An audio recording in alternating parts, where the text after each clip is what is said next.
Akkam jirtu nagaa keessanii. Egaa viidiyoo har'aa keessatti barattoota kutaa 12ffaa yuunivarsiitii kam akka filachuu qaban kan isaan gargaaru. Egaa yuunivarsiitiiwwan Itoophiyaa keessa jiran 46 qabadhee isiniif dhiyaadhatan jiraachaa. Egaa viidiyoo kana keessatti yuunivarsiitii tokkoon isaanii naannoo kam keessatti argamu, fageenyi Finfinnee irraa qaban hammamidha, kaampaasiiwwan kam qabu, akkuma kanas damee kamirratti cimoodha kan jedhu guutummaa isaa yuunivarsiitiiwwan 46 jiran kanan isiniif ibsu ta'a jechaadha. Kanaaf viidiyoo kana yoo ilaaltan yuunivarsiitii kam akka filachuu qabdan egaa viidiyoo kanarraa waan barattan waan sirriitti hubattan ta'a jechaadha. Kanaaf amma xumura viidiyoo kanatti nu wajjin turaa isin jechuun barbaada. Mee haa jalqabu. Tokkoffaa irratti kan argannu Addis Ababaa yuunivarsiitiidha. Innis egaa Finfinneedhumatti kan inni argamu. Kanaaf kaampaasiiwwan inni qabu 6 kiiloo, 4 kiiloo, 5 kiiloo, Xiquur Ambassaa yookiin immoo Heelzi Saayinsii akkuma kanas Haqaaqiidha jechaadha. Kaampaasiiwwan kanneen qaba. Inni barsiisuudhaan kan beekamu immoo meedisinii, injineringii, loo, naachuraal saayinsii, sooshaal saayinsii fi biizinesiidhaan baay'ee beekamaa jechaadha. Lammaffaan immoo Addis Ababaa Saayinsii and Teekinooloojii Yuunivarsiitiidha. Innis naannoodhuma Addis Ababaa keessatti argama yookiin Finfinnee keessatti argama. Fageenyi isaas kiiloomeetira 12. Meen kaampaasii kan inni qabu yookiin immoo kaampaasii tokko qaba. Innis Haqaaqii kaampaasiidha.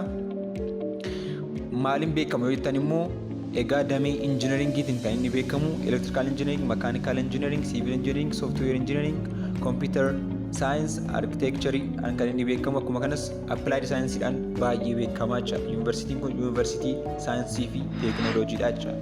Kanaaf dameewwan injineeringii kan inni barsiisu. Akkuma kanas immoo qormaataan kan isin seentan yuunivarsiitii kana Addis Ababaa yuunivarsiitii fi Addis Ababaa Saayinsii and Teekinooloojii yuunivarsiitii akkuma kanas Adaamaa Saayinsii and Teekinooloojii qormaataan kan seentan jechaadha. Sadaffaa irratti kan argannu immoo Itoophiyaan Siivil Sarviis yuunivarsiitiidha. Innis naannoodhuma Addis Ababaa Finfinnee keessatti argama. Kiiloomeetira 8 fagaata. Kaampaasii tokko qaba. Innis meen kaampaasiidha. Maaliin beekamu yoo jettan immoo Public Administration, Governance, Leadership fi Loodhaan beekamaa jechaadha. Arfaffaa irratti kan argannu immoo Kotobee University of Educationidha. Innis naannoodhuma Finfinnee keessatti argama. Kiiloomeetira 5 fagaata. Kaampaasiiwwan tokko qaba egaa. Innis Kotobee kaampaasiidha. Maaliin beekamu yoo jettan immoo Teacher Education, Natural Science, Language, Social Scienceidha jechaadha. Kanaaf dameewwan kanneen kan inni barsiisu. Shanaffaan Adaamaa Saayinsii and Teekinooloojii Yuunivarsiitiidha. Innis Oromiyaa keessatti argama. Fageenya Finfinnee irraa kiiloomeetira 99 fagaatee argama. Innis immoo kaampaasii tokko qaba. Innis Adaamaa kaampaasiidha. Maaliin beekama yoo jettan immoo injineeringiidhaan baay'ee beekama, arkiteekchariidhaan baay'ee beekama, maanifaakcharingii, kompiitar saayinsii, appilaayid saayinsiidhaan baay'ee beekamaa jechaadha. Yuunivarsiitii kanas akkuma dura isiniin jedhe qoramtaniit kan isin seentan jechaadha. Ja'affaan Salaalee yuunivarsiitiidha. Innis Oromiyaa keessatti argama. Finfinnee irraa kiiloomeetira 112 fagaatee argama. Innis immoo kaampaasii tokko qaba. Fiichee kaampaasiidha. Maaliin beekama yookiin maal barsiisuudhaan beekama yoo jettan agirikaalchariidha, heelzi saayinsiidha, naachuraal saayinsii fi biizinesiidhaan beekamaa jechaadha. Torbaffaa irra kan jiru Amboo yuunivarsiitiidha. Innis Oromiyaa keessatti argama. Finfinnee irraa kiiloomeetira 114 fagaatee argama. Innis immoo kaampaasiiwwan 4 qaba. Amboo meen kaampaas, Gudar kaampaas, akkuma kanas Awwaaroo yookiin Haacaaluu Hundeessaa kaampaas, akkuma kana immoo Walisoo kaampaasiidha jechaadha. Maaliin beekama yoo jettan immoo injineeringii, agirikaalcharii, heelzi saayinsii fi biizinesiidhaan beekamaa jechaadha. 8ffaan Itoophiyaan Poolisii Yuunivarsiitii Kolleejiidha. Innis naannoo Oromiyaa keessatti argama. Sandaafatti jechaadha. Fageenyi Finfinnee irraa kiiloomeetira 40dha. Kaampaasii tokko qaba. Innis Sandaafaa kaampaasiidha. Maaliin beekama? Poolis saayinsiidha, kiriminaal jastisiidha qaba. Shaambuu kaampaasii qaba jechaadha. Damee ittiin beekamu injineeringii, agirikaalcharii, naachuraal saayinsii fi biizinesiidha jechaadha.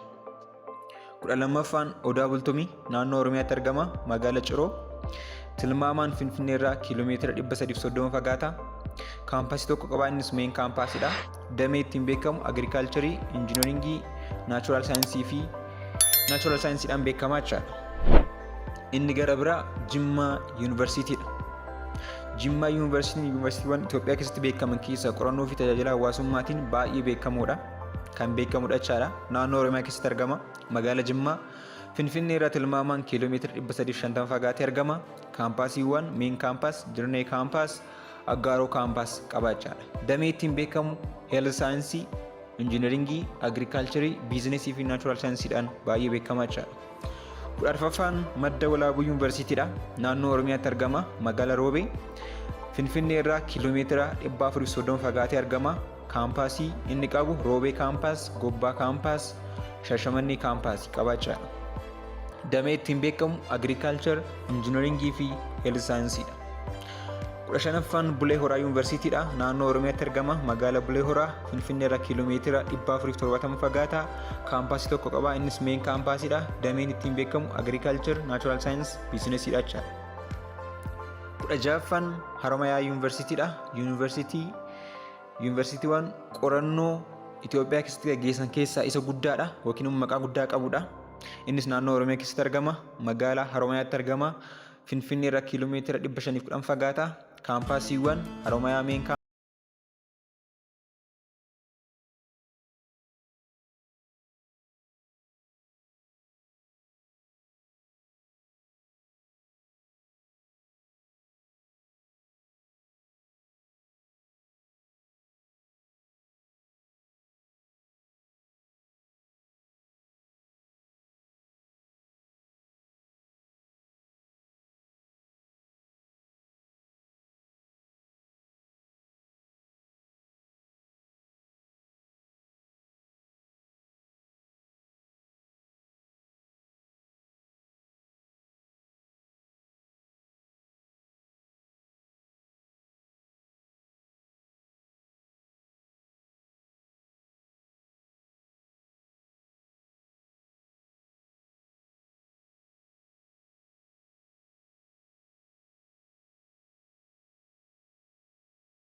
beekamu Heelth Saayins, Injiinaring, Biizinesii fi Sooshaal Saayinsiidhaan beekamaa jechaadha. 23ffaan Injibaaraa yuunivarsiitiidha. Naannoo Amaaraatti argama. Magaalaa Injibaaraa Finfinnee irraa kiiloomeetira 450 fagaatee argama jechaadha. Kaampaasii tokko qaba. Innis Meen Kaampaasiidha jechaadha. Damee ittiin beekamu Agirikaalchar, Injiinaringii fi Naachuraal Saayinsiidha. 24ffaan Waldiyaa yuunivarsiitiidha. Naannoo Amaaraatti argama. Magaalaa Waldiyaa Finfinnee irraa kiiloomeetira 520 fagaatee argama. Kaampaasii tokko qaba. Meen Kaampaasiidha. Damee ittiin beekamu Injiinaringii, Naachuraal Saayinsii fi Sooshaal Saayinsiidhaan beekamaa jechaadha.